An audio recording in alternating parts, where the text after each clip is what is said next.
Number 10. Demolition Doofus.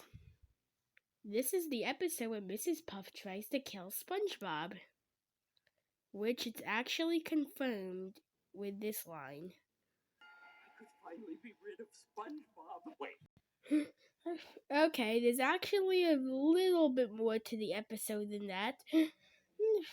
Which, that's what makes this episode worse, is you can kind of see why she wants to kill SpongeBob. It starts with SpongeBob permanently injuring Mrs. Puff for life. She cannot puff up anymore. And why did SpongeBob fail? Well, because he's one of the worst possible students anybody could have. And this is season 8 we're dealing with, and an episode contender for the worst list. So of course, SpongeBob does not care that he permanently injured someone, and of course, that's what leads Mrs. Puff to try to kill him by entering him in some derby. But SpongeBob is somehow a magical driver now. It is absolutely perfect and does not get crushed by the bigger cars. Well, why? Because I guess the plot demands it, and we can't actually have one of our characters die, and of course... We have magic! Ooh! Magic! Ooh! And of course, the episode ends with Mrs. Puff getting this special inflatability power back. What? I'm confused. Earlier in the episode, it said she would never be able to do it again. Now she crashed into a building. It's perfectly fixed. You know what? I'm not going to question the way of the sponge. Number 9. To love a Patty. I know what all of you are thinking. This episode is way too high on the list. It's just a ridiculous premise about SpongeBob falling in love with a Krabby Patty. Why, yes, I do find the premise just mostly ridiculous is the biggest problems with it. There's one scene so rotten it makes me put it this high on the list. Just one scene.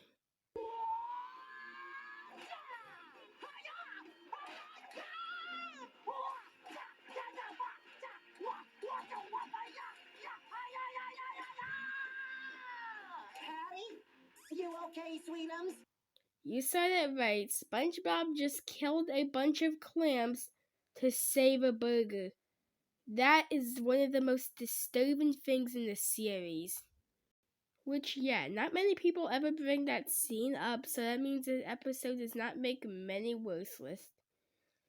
And I feel like it's disturbing enough that he killed clams, but there's one fact that makes it even more disturbing if you know an earlier episode titled Rockabye Bye Bell, which is about SpongeBob and Patrick raising a baby clam they call Junior.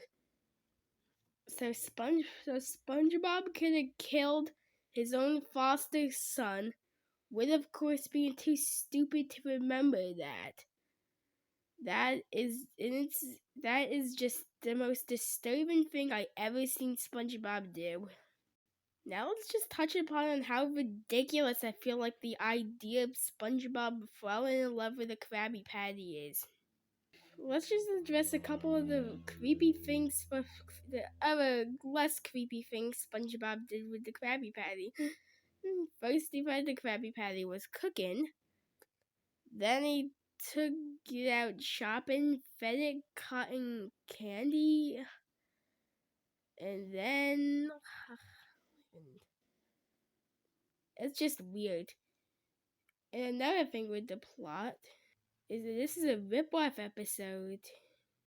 This time of the Rocko's Modern Life episode, Clean Love, which is about Spunky falling in love with a mop. Which we can kind of compare how these two episodes are similar and how the one worked and this one doesn't work. For one, in this episode, it doesn't make any sense how SpongeBob fell in love with a Krabby Patty. He just cooked one, and sweater is perfect because it had a face. Wearing clean gloves, Spunky falls in love with the mop because he sees Rocco mopping the mop in a similar fashion he's seen people dancing with on TV. And on that episode, Rocco actually addresses the problem and at least knows it's a problem and brings Spunky to the vet to take care of it. Then the vet gets attracted by the mop. That would actually work if the plot went more like that. Would I think it'd be a bigger ripoff? Oh, yes, I would, but at least I would find it an interesting plot and would not put it on this list. Actually, if it weren't for the clam scene, I would only consider putting this episode a lot higher on the list. I probably wouldn't even have put it on the list.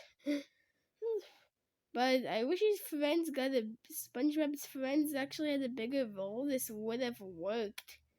They could have played out like the Rocko's Modern Life episode where they take him to the doctor and the doctor gets attracted by it. That would make for an interesting plot, but nope. That what makes me put this on the list. Number 8. Smooth Jazz at Bikini Bottom. Okay, this is a Squidward torture episode. Which I have 2 more coming up a bit later on the list in the second part. And I had one in my first part, which being Slide Whistle Stooges. And this is also a Patrick is a ginormous jerk for no reason episodes. A slightly more infamous one than You Is Mine and Mine. A slightly less infamous one than You Is Mine and Mine for that case. But I find it a worser one. Where it starts with Squidward being happy that he got tickets to see Kelpie G, which is here in their universe is a famous clarinet player. Then Patrick eats the tickets for it, and SpongeBob is lucky caller number 7 and 9. So they get backstage passes and tickets to go now, which of course Squidward tries to have fun with the people just like him, but SpongeBob keeps annoying them. So this isn't too bad, just typical SpongeBob is annoying stuff. And Squidward sends him off to go get lemonade. But what I just explained to you was actually nothing compared to what happens next, and nothing that would ever make me put a kind of episode like this ever on a list. What happens next is Patrick somehow manages to get in, even though he didn't have a backstage pass, and he ate them, and oh, I see now. Then he eats Squidward's backstage pass and SpongeBob's backstage pass and their tickets. And they both get kicked out. And Patrick is allowed to make an order for food because he's too stupid to even know this is a concert. When he's smart enough to break in if he didn't have the tickets. And of course it ends with SpongeBob somehow being allowed to go backstage and play with Kelpie G, Squidward's hero. You know, the kind of thing this little sponge will never be interested in. Yeah, this is mostly a Squidward torture episode with a bit of the Patrick's a ginormous jerk stuff thrown in. This is one of the very few SpongeBob episodes I've seen that takes 2 elements I hate about SpongeBob episodes and mashes them into one rotten one. There's only one other episode I can think of that did this. With that being Restraining SpongeBob, which I actually considered putting that episode in this place. But with thinking about them both, I feel like this episode, I feel like Hello Bikini Bottom is the episode that deserved it more. Number 7. Okay, I'm not expecting any positive reception from this choice. A pal for Gary. Yep, one of the most infamously hated SpongeBob episodes is only number 7. I explain my reasons the best I can. Okay, I might not hate this episode quite as much as everybody else, but I still think it's a very bad SpongeBob episode. It's one of the few Gary torture related SpongeBob episodes, which they rarely did. Not gonna touch upon the other time they did. Okay, though. This episode is about SpongeBob stealing a new pet and gives it to Gary. From this point in the episode, you think SpongeBob hates Gary or something. Whenever one thing happens with the pet, he blames Gary for it. Then it slowly hints to us that this thing is a monster. It starts with opening up its teeth at Gary, looking like it wants to kill it. Then turns into whatever that horrifying thing is and lunges at Gary many times and destroys half the house, and SpongeBob is asleep through this whole thing.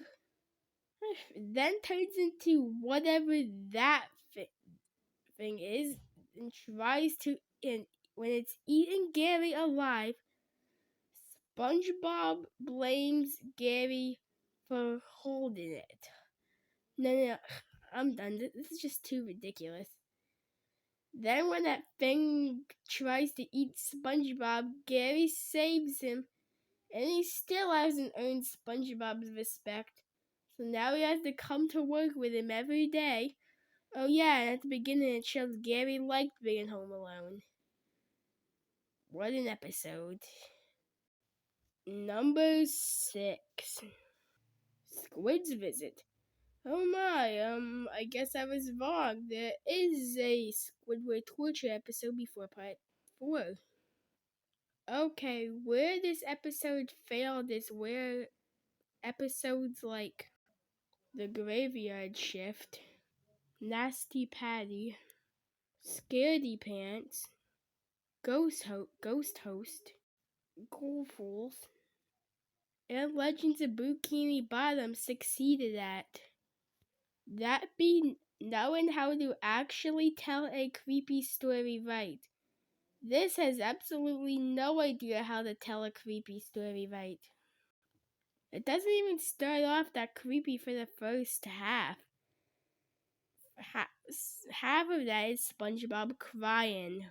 Come over here, visit Squidward. It's been so long. I can't even remember your last visit. That's probably because I've never visited you.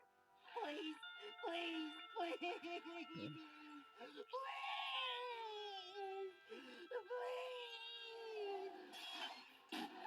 Please. Please. Please. Please. Please. Please. Please. Please.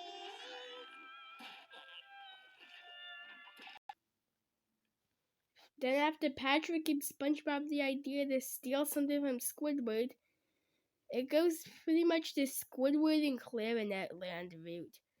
Before that episode becomes a very weird fever dream, of course, where SpongeBob is building a house, and Squidward keeps checking up on it, just like what happened in Squidward and Clarinet Land with the locker. And SpongeBob gets every single tiny detail right, like a chip in the wall. He knows what's in Squidward's medicine cabinet, and he knows the stitches on a pillow his mother made for him. Wow, SpongeBob, you are just creepy at this point. You're just creepy. Most of the time, SpongeBob and Patrick just break into Squidward's house. There weren't that many times he was invited in. I can only think of a couple exceptions by names. Them being nautical neighbors and not normal. And if that didn't creep you out enough, it ends on one of the most creepy endings and worst endings ever that makes me definitely put it this high on the list.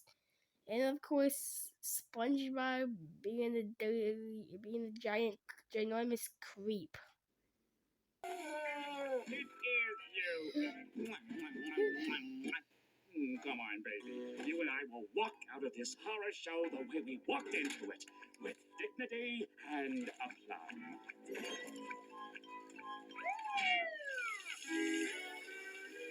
My house.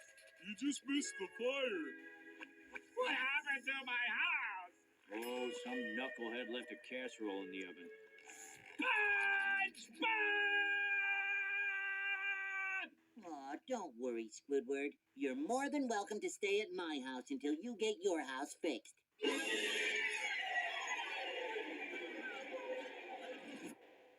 Yes, I love another spout of tea, Mr. Vacuum Cleaner. Jefferson casserole. Who wrote this? Well, those were some more 5 episodes. For the worst SpongeBob list.